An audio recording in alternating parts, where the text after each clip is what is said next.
America was entering the boating boom. Families wanted fishing boats. Companies wanted reliable outboards. But Mercury wanted speed. Mercury did not simply sell engines. It sold the idea that the fastest engine must also be the best. Carl Kiekhaefer stepped into a silent, shuttered factory in Cedarburg, Wisconsin, in 1939.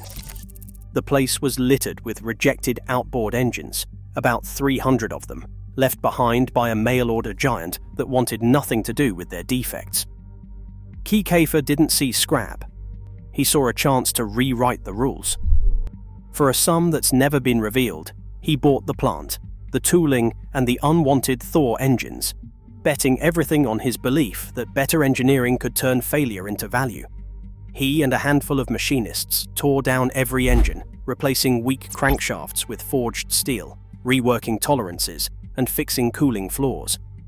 The engines emerged with a new name, Mercury, chosen for its connotation of speed and the Roman god's reputation as a swift messenger. These weren't just engines anymore. They were a statement that reliability and speed could come from relentless attention to detail. At the 1940 New York Boat Show, Mercury's first big test arrived. Kiekhaefer's rebuilt outboards drew a crowd of skeptical dealers, but after a marathon bench run, 30 hours at full throttle, right on the show floor, he landed a 16,000-unit order. It was an audacious promise. Engines that would not quit, built by a company that had just been bankrupt. The sale wasn't just a financial lifeline. It was proof that reliability could be marketed through performance, and that technical obsession could capture a market hungry for trust.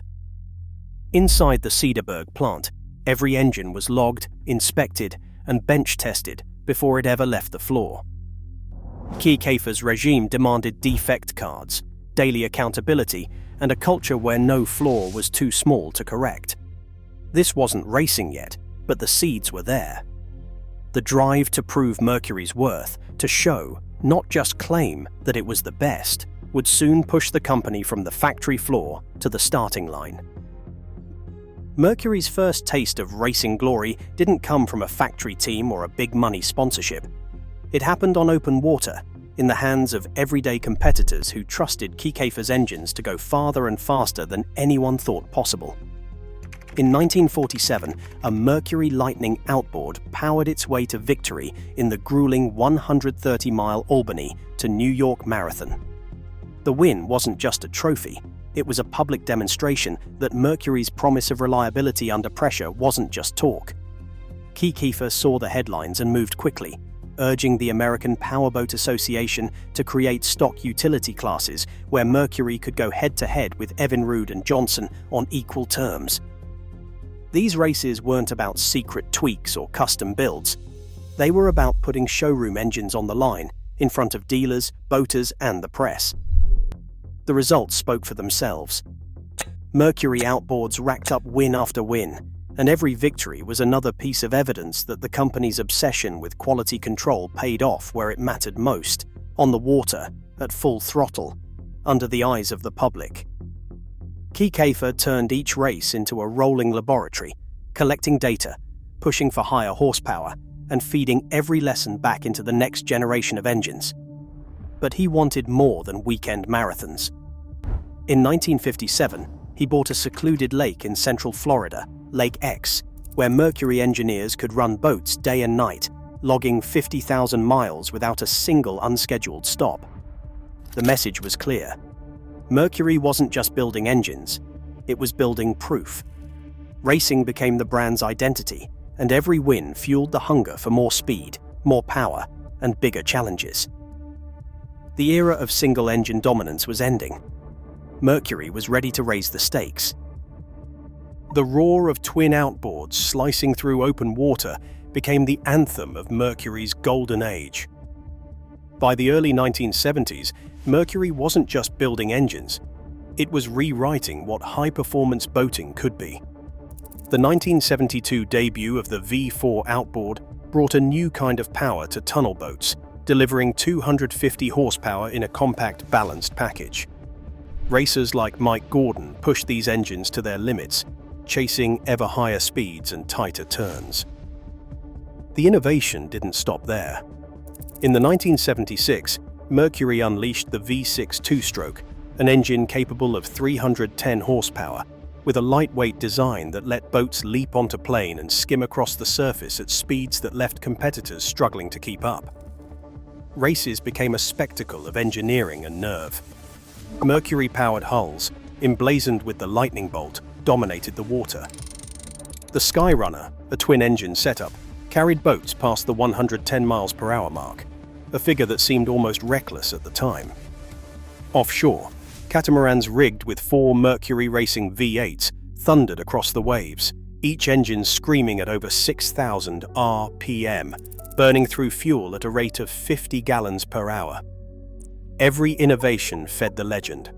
Tunnel hulls that trapped air for lift, step hulls that broke water adhesion, custom mounts to handle the raw force of multi-engine setups.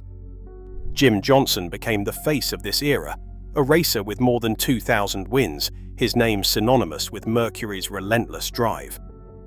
The culture around the company swelled.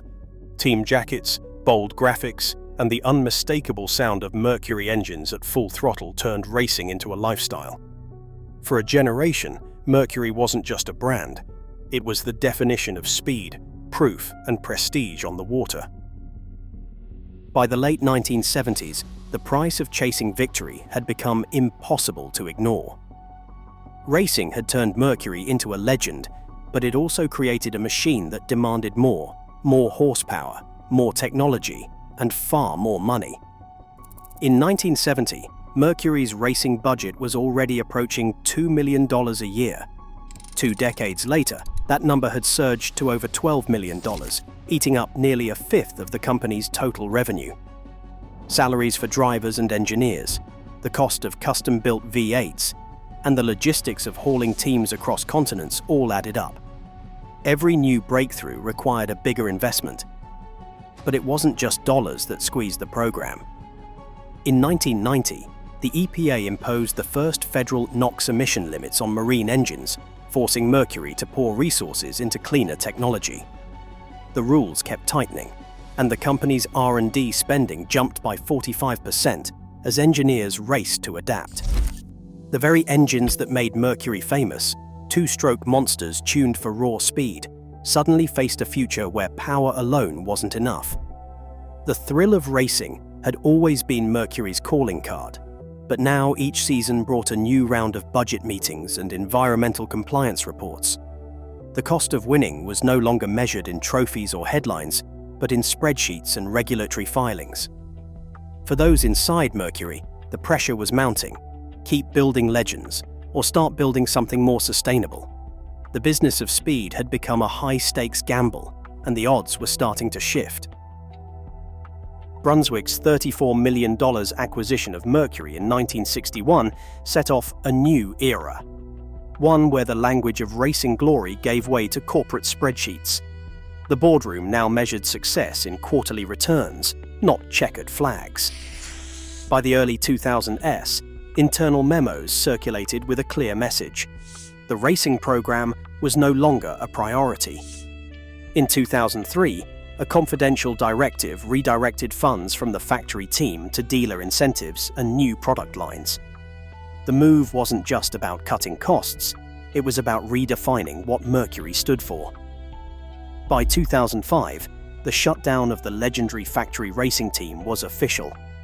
The roar of engines was replaced by the hum of profit forecasts, and the culture that once celebrated risk and raw speed was left behind. With Key Kafer long sidelined, Mercury's racing-first identity faded, replaced by a corporate vision where predictability mattered more than prestige. Today, Mercury Racing's outboards stand at the intersection of heritage and technology. The Verado 400R and 450R, with their 400 and 450 horsepower V8 engines, are built from carbon fiber and forged metal, descendants of the same uncompromising philosophy that once ruled Lake X. These engines meet the toughest Tier 4 emissions standards, delivering raw acceleration while complying with regulations that would have seemed impossible in the days of open exhausts and unlimited fuel. The slogan, "Wide Open," is stamped on every ad and hull, a phrase that first echoed through the 1947 marathon win and now anchors the brand's identity in a world of digital controls and compliance certificates. The numbers are impressive, but the story runs deeper.